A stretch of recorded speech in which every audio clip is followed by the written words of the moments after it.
You are listening to HOA Busted. This is the pettiest parking war ever. I am standing in the visitor parking row at Millstone Estates in Burlington, Vermont, watching a middle-aged woman in a white windbreaker blow a whistle so loud my ears ring, and she is pointing at my work van like it personally insulted her family.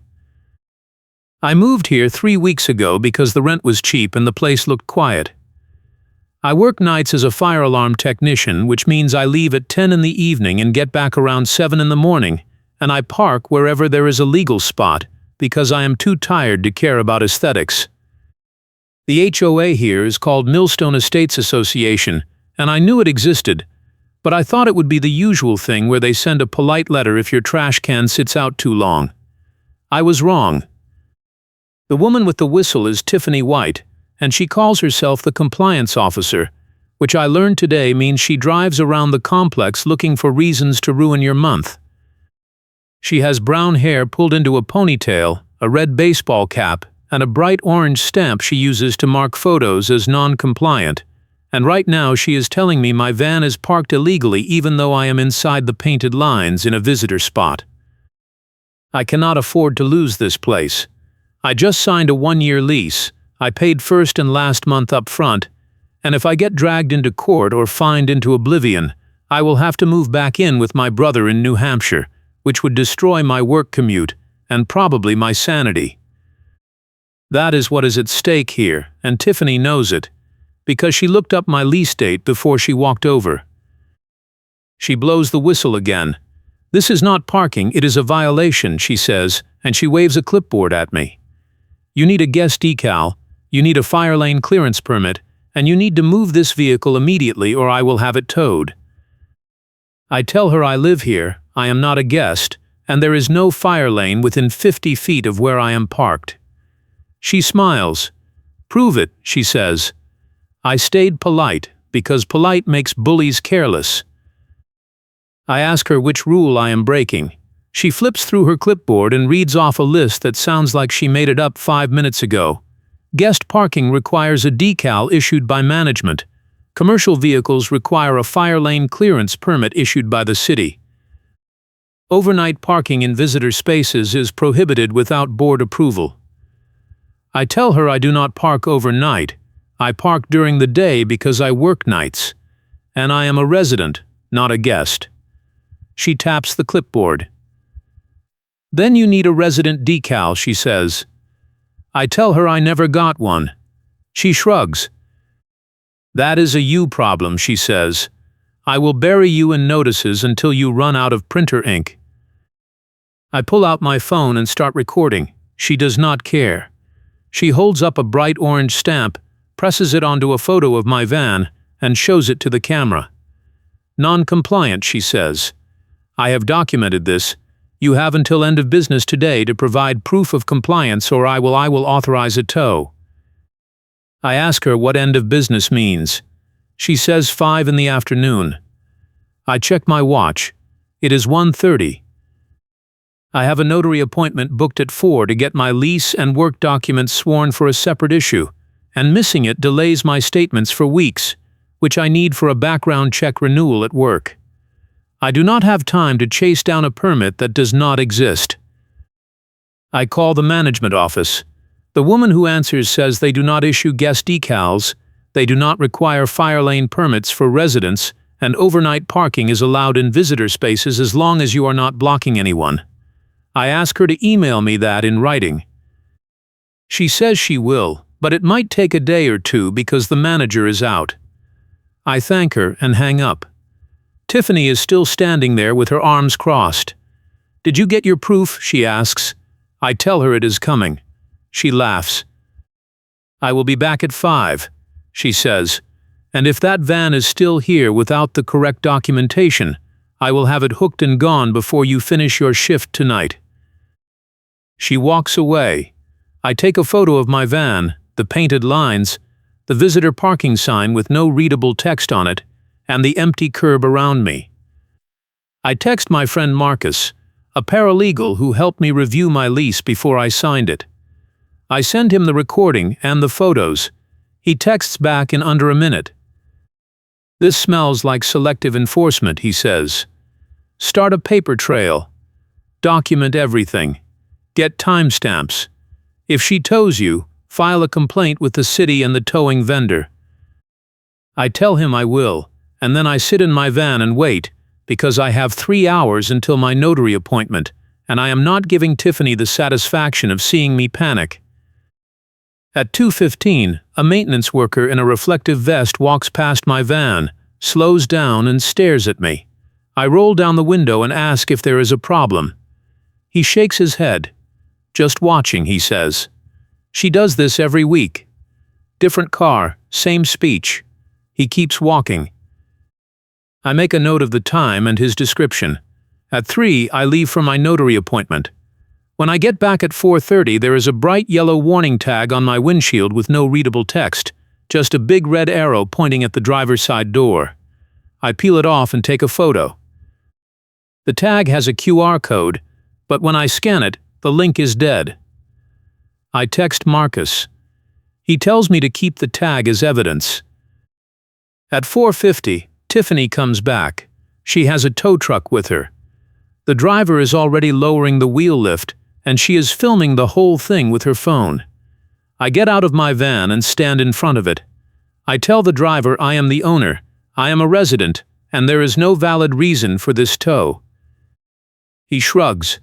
Lady says you are in violation, he says. I have the work order. I asked to see it.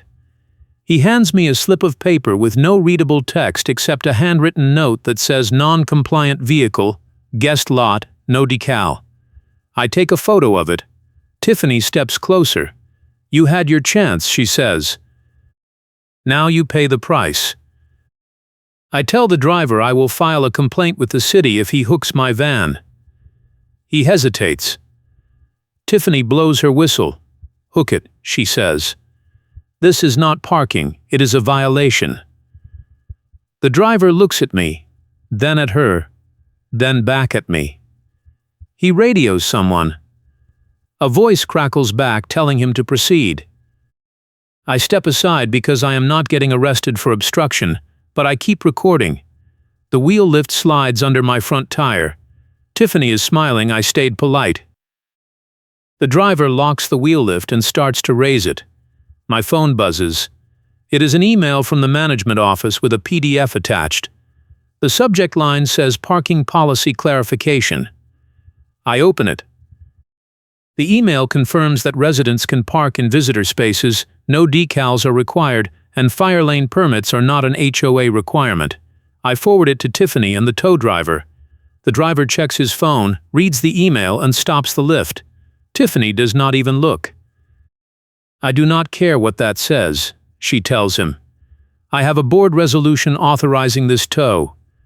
Hook it. I ask her to show me the resolution. She says it is confidential. I tell the driver I will sue him and the company if he proceeds. He radios again. This time the voice tells him to hold. Tiffany is furious. She steps between me and the driver. You think you are smart, she says. You think one email changes the rules. I have been doing this for 5 years. I know every loophole. I know every trick. You will not win. I tell her I am not trying to win, I am trying to park legally. She blows the whistle in my face. The driver winches my van back down and unhooks it. I will file a formal complaint, Tiffany says. You will be fined for obstruction, harassment, and failure to comply. I ask her to put that in writing. She turns and walks away without answering. I drive to the main office the next morning and ask to see the board resolution Tiffany mentioned. The clerk, a tired-looking woman in her 50s, tells me there is no record of any parking resolution in the last 6 months. I ask if Tiffany has the authority to authorize tows. The clerk says only the board president can do that, and it requires a written request with a photo and a violation code. I ask for a copy of the parking policy. She prints it out. It is 2 pages long and it does not mention decals, permits, or fire lanes. I thank her and leave. That afternoon, a new rule appears on the community bulletin board. All vehicles must display a current registration decal visible from the exterior, effective immediately. The rule is printed on bright green paper with no readable text except the HOA logo at the top. I take a photo and text Marcus. He calls me.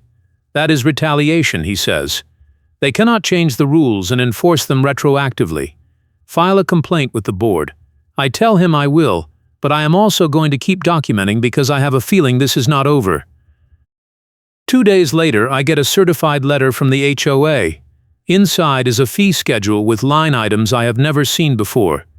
Guest parking violation, $200. Failure to display decal, $150.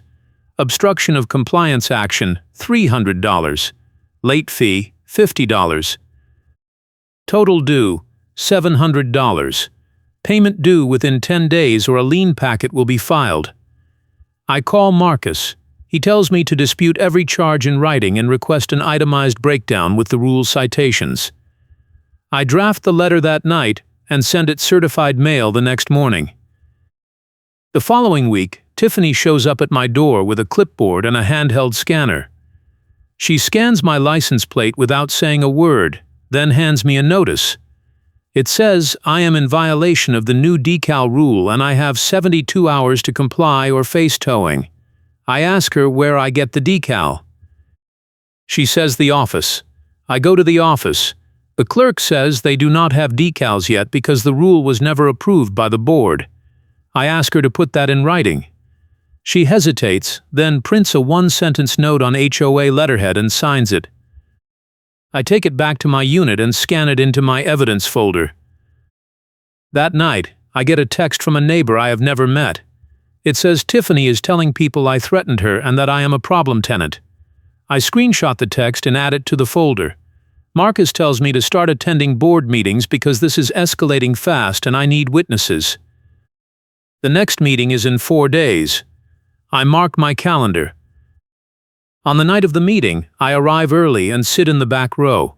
The board president, a man in his 60s with a gray beard, opens the session by reading the minutes from the last meeting. There is no mention of parking rule changes. When he asks for new business, Tiffany stands up. She says there is a dangerous pattern of non-compliance in the community, and she has been forced to take enforcement action against multiple residents. She does not name me, but she describes my van in detail. The president asks if she has documentation. She holds up her orange-stamped photos. He asks if the violations are in the rules. She says yes. I raise my hand. The president recognizes me. I stand and say I would like to see the rule citations for the violations Tiffany described. She glares at me. The president asks her to provide them. She flips through her clipboard and reads off section numbers that do not match the policy the clerk gave me. I pull out my copy and say the sections she cited do not exist in the current rules. The room goes quiet. The president asks the clerk to pull up the official policy on the screen. She does. The section numbers Tiffany cited are missing. Tiffany says the policy was amended. The president asks when. She says last month. The clerk shakes her head. No amendments have been recorded, she says. The president looks at Tiffany. Do you have a copy of the amended policy, he asks. She says it is at home. He tells her to bring it to the next meeting. She sits down. I sit down. The meeting continues, but I can feel her staring at me. After the meeting, Marcus meets me in the parking lot. You just made an enemy, he says. Be ready. I tell him I already was. The next morning I find a boot clamp on my rear wheel. There is no notice, no explanation, just a bright yellow clamp with a phone number stamped on the side. I call the number. A recorded message says the vehicle is being held for unpaid fines, and I need to contact the HOA office to arrange payment and release. I call the office. The clerk says she has no record of any fines on my account. I tell her about the boot. She says she will look into it. I wait 3 hours. She calls back and says Tiffany placed the boot without authorization, and she is sending someone to remove it. I ask how Tiffany got a boot clamp. The clerk does not know. The boot comes off that afternoon. I take photos of the clamp, the wheel, and the damage to my hubcap where the clamp was forced on. I add them to the evidence folder. Marcus tells me to file a police report for vandalism. I do. The officer who takes the report says it is a civil matter unless I can prove intent to damage. I show him the photos and the timeline. He says he will make a note, but he cannot do much without more evidence. I thank him and leave. That weekend, I get a knock on my door. It is a process server. He hands me a thick envelope and says I have been served. Inside is a lien packet from the HOA. The cover page lists total fees of $1,500. The breakdown includes the original $700 plus additional late fees, a boot removal fee, a compliance hearing fee, and a legal processing fee. Every line item has a mystery charge with no rule citation. I call Marcus. He tells me to request a hearing and bring everything I have. I file the request that night. The hearing is scheduled for 2 weeks out. In the meantime, I keep working nights and parking in the same visitor spot because I refuse to let Tiffany dictate where I can legally park. Every few days I find a new warning tag on my windshield. I collect them all. Marcus helps me organize the evidence into a binder with tabs for photos, emails, recordings, notices, meeting minutes, and witness statements. The maintenance worker in the reflective vest agrees to write a statement about what he saw. I add it to the binder.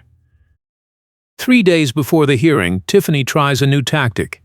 She files a complaint with the city claiming my van is a commercial vehicle parked in a residential zone without a permit. A city inspector shows up and asks to see my registration and insurance. I show him. He checks the van and says it is registered as a personal vehicle with commercial use, which is legal in Burlington as long as it is not used for business signage or advertising. My van has no signage. He marks the complaint as unfounded and leaves. I get a copy of his report and add it to the binder. The night before the hearing, Marcus and I review the binder. He says I have enough to prove selective enforcement and improper procedure, but I need something that directly contradicts Tiffany's authority. I tell him I have been working on that. I show him a document I got from the city clerk earlier that week. It is a written confirmation that the HOA submitted a request to the city last year asking if fire lane permits were required for residents. The city replied in writing that no such permits exist and the HOA was misrepresenting a city ordinance. I stayed polite, because polite makes bullies careless, and now I have the proof that Tiffany has been lying the entire time. Marcus grins. That is your trump card, he says. Do not show it until she commits to her story. Let her dig the hole deeper. I tell him I plan to. I send a copy of the city clerk confirmation to the HOA attorney and CC the entire board so nobody can bury it. I do not mention it to Tiffany. The hearing is held in the community clubhouse. The board president sits at the head of the table. Tiffany sits to his right with her clipboard. I sit across from them with Marcus next to me. The president opens the hearing by summarizing the lien packet. He asks Tiffany to present her case. She stands and walks through the same list of violations she has been reciting for weeks. Guest parking without a decal. Commercial vehicle without a fire lane permit. Obstruction of compliance action. Failure to display registration. She shows her orange stamped photos. She plays a video of me standing in front of my van during the tow attempt. She says I am a threat to the community and a pattern violator. The president asks if I want to respond. I stand and open the binder. I walk through the timeline. I show the emails from management confirming no decals are required. I show the parking policy with no mention of fire lane permits. I show the city inspector report clearing my van. I show the maintenance worker statement. I show the notice Tiffany gave me with section numbers that do not exist. I show the timeline of retaliation starting the day after I questioned her authority. The president listens without interrupting. When I finish, he asks Tiffany if she has a response. She says the rules are evolving and I am exploiting technicalities. I ask her to clarify what technicalities. She says the board knows what I mean.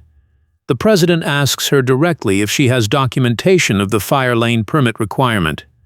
She says it is city policy. I hand the president a copy of the city clerk confirmation. He reads it. His face changes. He looks at Tiffany.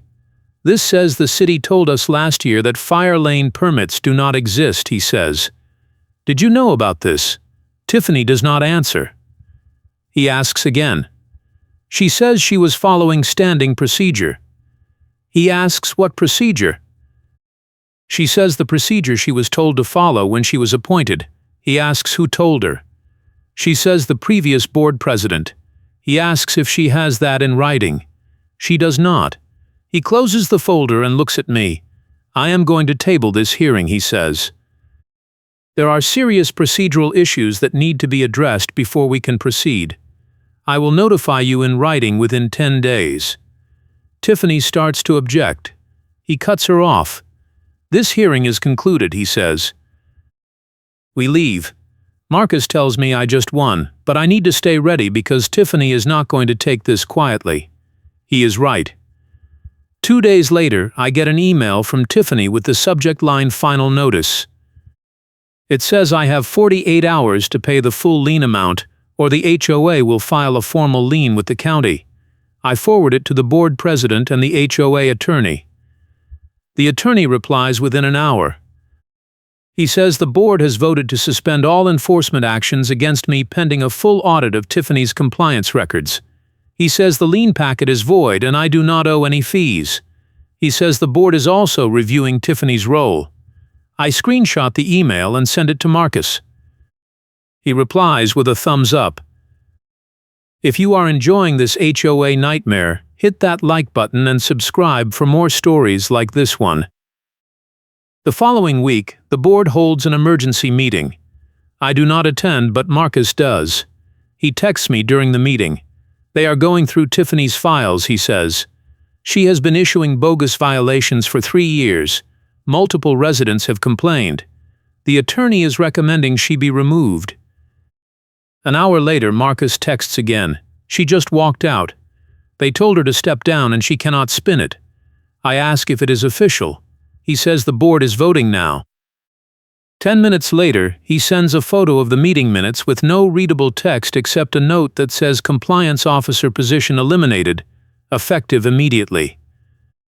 That night, I get a written reversal from management with a real citation. The letter says all fees and charges against me are rescinded, my account is clear, and I will receive a formal apology from the board at the next meeting. It also says the HOA is ending selective enforcement and will retrain all board members on proper procedure.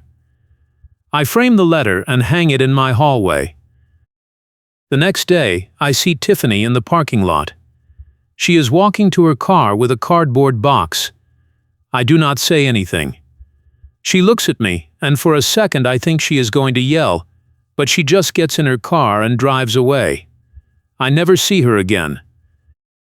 A week later, the city contacts the tow vendor Tiffany used. The vendor gets warned for improper tows and refunds everyone who was towed under Tiffany's work orders. They also drop the HOA as a client to protect their license. The board hires a new management company and rewrites the parking policy with input from residents. Marcus and I attend the first meeting under the new rules. The policy is 2 pages, clear and fair. No one objects. I still park in the same visitor spot, no one bothers me. The maintenance worker in the reflective vest waves when he walks by. A few neighbors stop to thank me for standing up to Tiffany. One of them says she tried to fine him for having a wreath on his door, and he just ignored her until she gave up. I tell him he should have documented it. He laughs. You did it for all of us, he says. The board president pulls me aside after a meeting a month later. He says the audit turned up over 40 questionable violations Tiffany issued, and the HOA is refunding fees to 17 residents. He says complaints about selective enforcement have stopped completely. He thanks me for pushing back. I tell him I was just trying to park legally. He says that is exactly what made the difference. Marcus and I grab coffee the next weekend. He says the story is already spreading through the local paralegal network as a case study in HOA overreach.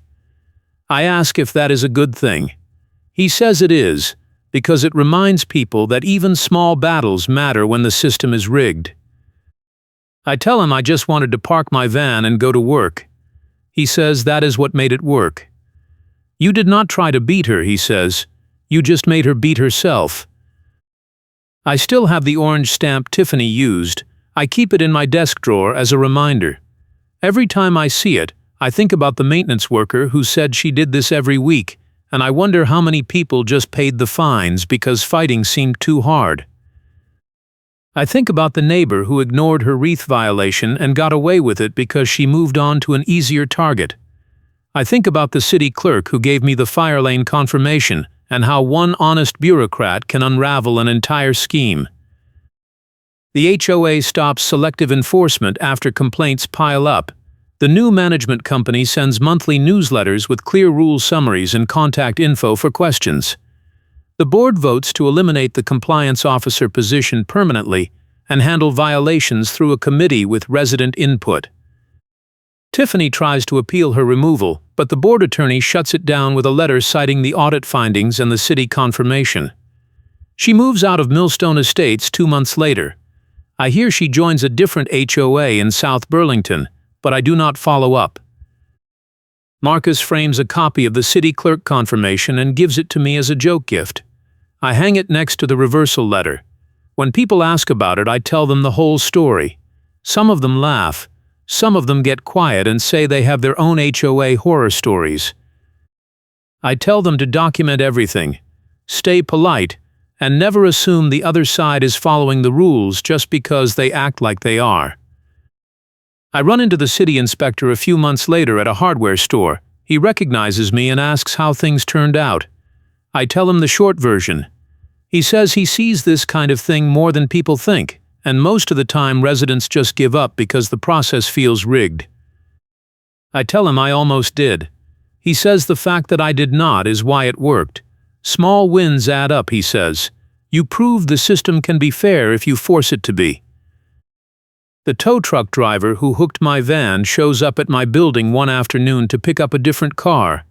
I am walking to my van when I see him. He recognizes me and apologizes. He says his company reviewed the Tiffany work orders after the city complaint and realized she had been lying about authorization for months. He says they refunded over $2,000 in bogus tows, and now they require photo evidence and board signatures before they hook anything. I tell him I appreciate the apology. He says he should have pushed back harder when I showed him the email. I tell him the system is designed to make that hard. He nods and drives away. I still work nights. I still park in visitor spaces during the day. I still get warning tags sometimes, but now they are legitimate things like street sweeping or snow removal, and they come with 24 hours notice and a rule citation that actually exists. The new system is not perfect, but it is honest, and that makes all the difference. One afternoon, I am sitting in my van after a long shift when a woman knocks on my window. She is holding a clipboard and wearing an HOA volunteer badge. I roll down the window. She says she is conducting a parking survey and asks if I have any concerns about the current policy. I tell her it is working fine. She thanks me and starts to walk away. Then she stops and turns back. "You are the guy who got Tiffany fired, right?" she asks. I tell her I did not get her fired, I just documented what she did. She smiles. "Same thing," she says. "Thanks for that." My neighbor got fined $300 for a garden hose, and Tiffany never even took a photo. We got the refund last month. I tell her I am glad it worked out. She says a lot of people are. I think about that conversation a lot. I think about the neighbor with the wreath, the maintenance worker who stayed silent, the 17 residents who got refunds, and all the people who paid fines they did not owe because no one had pushed back yet. I think about how easy it would have been to just move my van, pay the fees, and pretend the system was fair. I think about how close I came to doing exactly that. Marcus and I meet for coffee every few weeks. He says the Millstone Estates case is part of his training materials now for clients dealing with HOA disputes. He says the key lesson is that documentation beats authority every time, but only if you are willing to follow through. I tell him I got lucky. He says luck is just preparation meeting opportunity, and I was prepared. I tell him I was terrified. He says that is what made it real. The board holds an annual meeting at the end of the year. I attend out of curiosity. The president gives a report on the parking policy changes and mentions the compliance overhaul. He does not name Tiffany, but everyone knows what he is talking about. He says resident complaints are down 70% and compliance is up because people trust the process now. He says transparency works. A few people clap. I sit in the back and take notes, not because I need them, but because it feels right to document the moment when a broken system admits it was broken. I get a letter from the new management company a few weeks later. It says they are updating the community handbook and they want input from residents who have been through enforcement actions. I send them a 2-page summary of my experience with recommendations for clearer rules, better communication, and a formal appeals process. They thank me and say they will incorporate the feedback. 6 months later, the new handbook arrives. My recommendations are in it, almost word for word. I text Marcus a photo. He replies, "You just rewrote their rules." I tell him someone had to. The final piece comes a year after the hearing. I get a call from the county clerk. She says the HOA formally withdrew the lien filing and there is no record on my property. She asks if I need a certified copy for my records. I tell her yes. It arrives a week later. I add it to the binder and close the chapter. I still live at Millstone Estates. The rent is still cheap, the place is still quiet, and the HOA is still there, but it is different now. The compliance officer position is gone. The new management company answers emails within 24 hours. The parking policy is posted online with a change log so everyone can see when rules are updated. The board meets every month and residents can submit questions in advance. It is not perfect, but it works, and that is enough. I park my van in the same visitor spot every day. No one bothers me. The maintenance worker still waves. The neighbors still thank me. The tow truck company still requires board signatures. The city still has the fire lane confirmation on file. And somewhere in South Burlington, Tiffany is probably telling someone their parking is a violation. But it is not my problem anymore. I tell this story to people who ask how I deal with conflict. I tell them I stayed polite, I documented everything, and I trusted that the truth would matter if I could prove it. I tell them the system is not fair by default, but it can be forced to be fair if you are willing to do the work.